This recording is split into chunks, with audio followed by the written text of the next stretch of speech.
Bonjour tout le monde, c'est Marie qui se connecte ce matin pour une petite édition de Marie le matin quand même rapidement parce que j'ai quand même beaucoup de choses à faire aujourd'hui, donc je pourrais pas être parmi vous très longtemps, mais il y avait quand même plusieurs choses là, qui avaient retenu mon attention ce matin.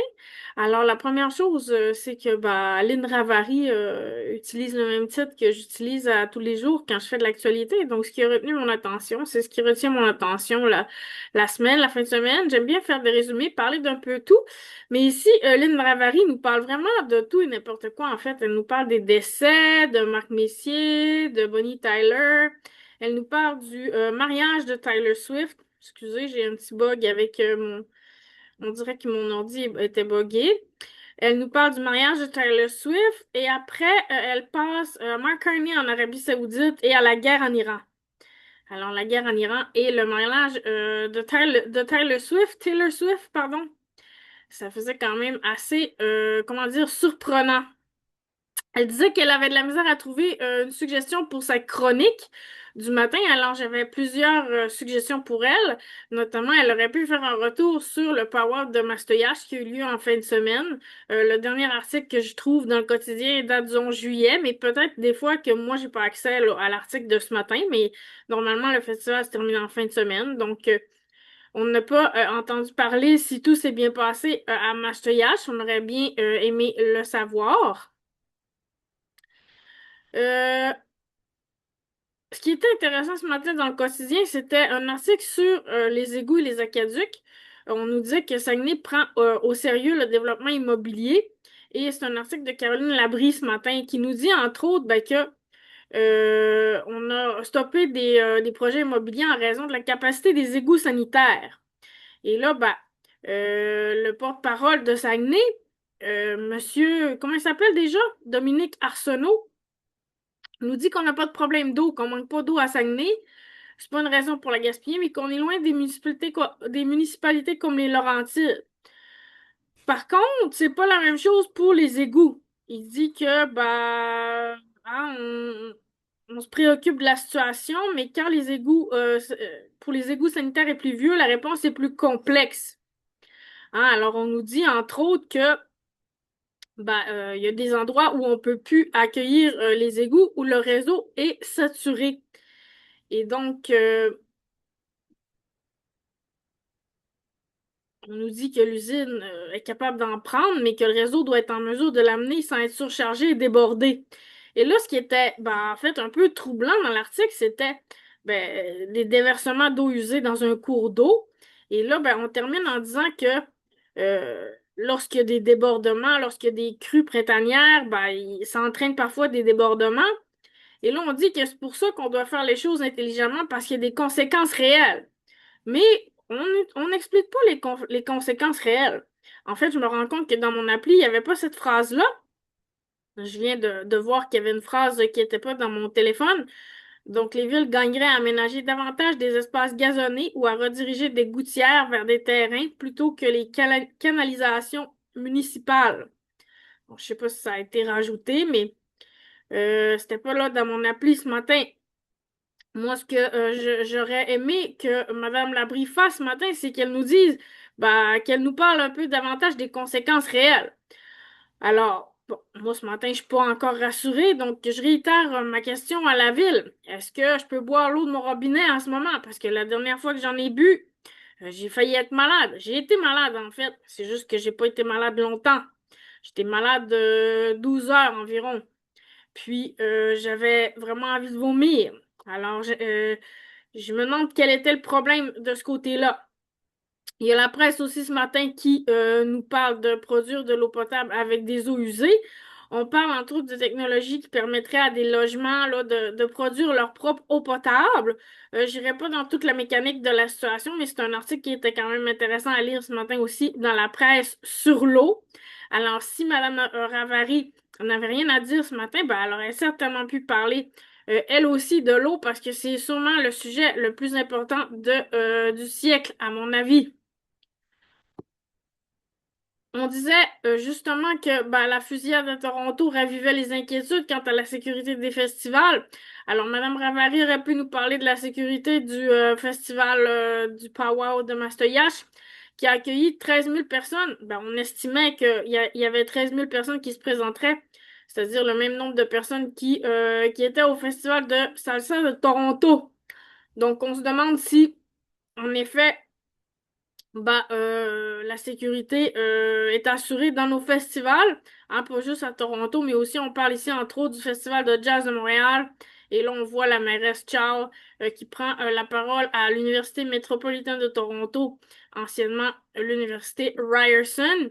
Et le bilan s'est alourdi concernant la fameuse fusillade de Toronto. On dit que 11 personnes ont été blessées en plus des trois qui ont été tués dans cette fusillade. Dans un autre ordre d'idée, on a le Mario, comment il s'appelle? Mario Gagnon. Quand j'ai vu sa face, j'ai dit, je le connais, lui. C'est le directeur de Point de repère qui nous dit que nombre de consommateurs en hausse depuis 2 ans, la méthamphétamine à la cote dans les rues de Québec. Bon, on dit que la meth a un prix alléchant, puis elle est très disponible, donc c'est devenu une drogue de choix à Québec. Et finalement, je vous invite à lire la chronique, la lettre d'opinion de Mike James Ross, qui fait un doctorat à l'Université Concordia, portant sur le sens du travail à l'ère de l'intelligence artificielle. Alors, j'aime bien sa réflexion qui nous invite à redéfinir notre compréhension, notamment du travail en lien avec l'intelligence artificielle. Et j'ai envie de vous référer, là, je ne sais pas si je vais l'avoir sur cette page-là. On va essayer d'aller voir academia.edu.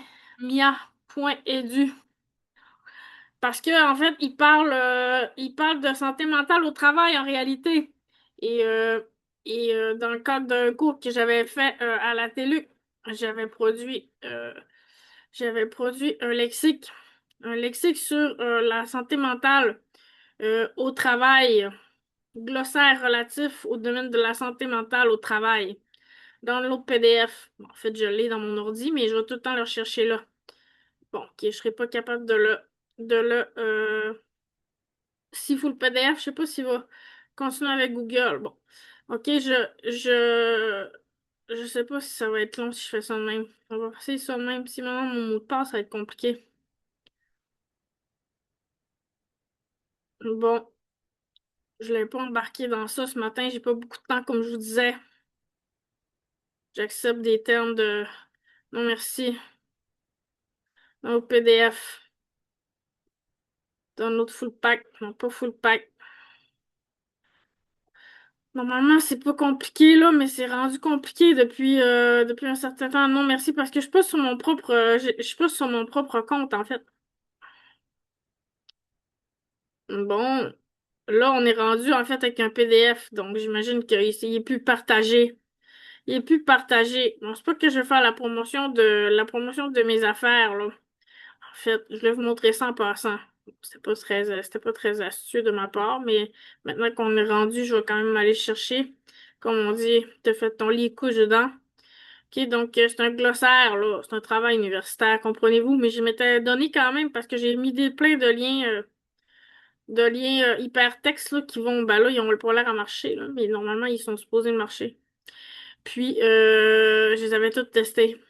Puis c'est ça, on parle, c'est ça, du sentiment de compétence au travail, tout ça, ça fait référence à la théorie de la motivation, en fait, également dans son article, là, qui, en fait, parle du sens, c'est ça, ni plus ni moins que qu'on peut donner à notre travail dans un cadre où, l'intelligence artificielle prend de plus en plus de place, évidemment. C'est normal que ça suscite certaines remises en question, mais lui, il voit l'occasion de chercher le sens moins dans ce que le travail nous procure que dans ce que nous, on y apporte au travail. Donc, je vous invite à lire son article, puis aussi à prendre le temps de réfléchir à cette question-là. Moi, personnellement, j'y trouve beaucoup de plaisir et d'avantages à utiliser l'Internet au travail. Et dans le cadre de mes études aussi, qui est une forme de travail pour moi en ce moment-là. Donc, par exemple, j'en ai parlé un peu récemment, mais quand je fais mon travail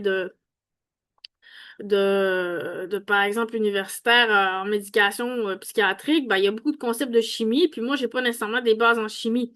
Donc là, je me plais à poser plusieurs questions à ChatGPT sur la chimie, sur les éléments, puis j'étudie un peu le tableau chimique. Donc, je suis capable de faire plusieurs choses que je pourrais faire en partie avec Internet, mais que ben, l'IA me permet d'organiser ou de réorganiser de façon surprenante parfois. Alors même au travail, ben, des fois aussi on a des idées, mais je trouve ça intéressant de confronter nos idées à celles de l'intelligence artificielle pour voir ben, comment lui il aborde les choses. Puis des fois on se rend compte qu'on avait raison, puis que nos idées ben, sont tout aussi bonnes, sinon meilleures que les siennes parfois. Donc, il faut quand même continuer à avoir confiance en nous. Alors voilà, je vous retiens pas plus longtemps ce matin parce que, comme je vous dis, j'ai beaucoup de choses à faire.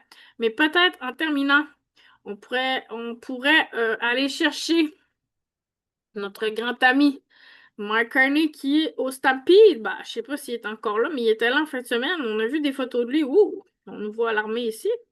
On a vu des photos de lui toute la fin de semaine au Stampede. Alors ici, on va mettre du son. Je sais pas si vous allez la voir, mais on voit Mark Carney qui cogne du marteau. Et lui, il a pas de misère à cogner du marteau, apparemment. That sounds way better. No,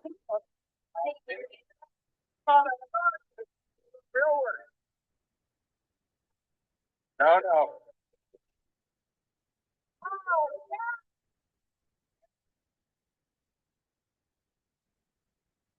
See that? That's bad. That's on me. I'm gonna have that. Voilà, alors c'était Mark Carney,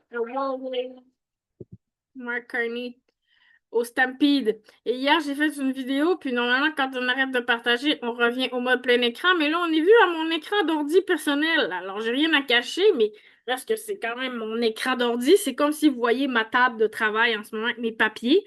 Ben, il y a plusieurs papiers qui ne concernent pas la population. Donc, entre autres, ben, vous voyez que j'avais le tableau périodique en fond d'écran. Alors, bon, c'est ça qui est ça. Voilà, je vous souhaite une bonne journée, puis on se reparle peut-être plus tard demain ou sinon bientôt. Bye bye.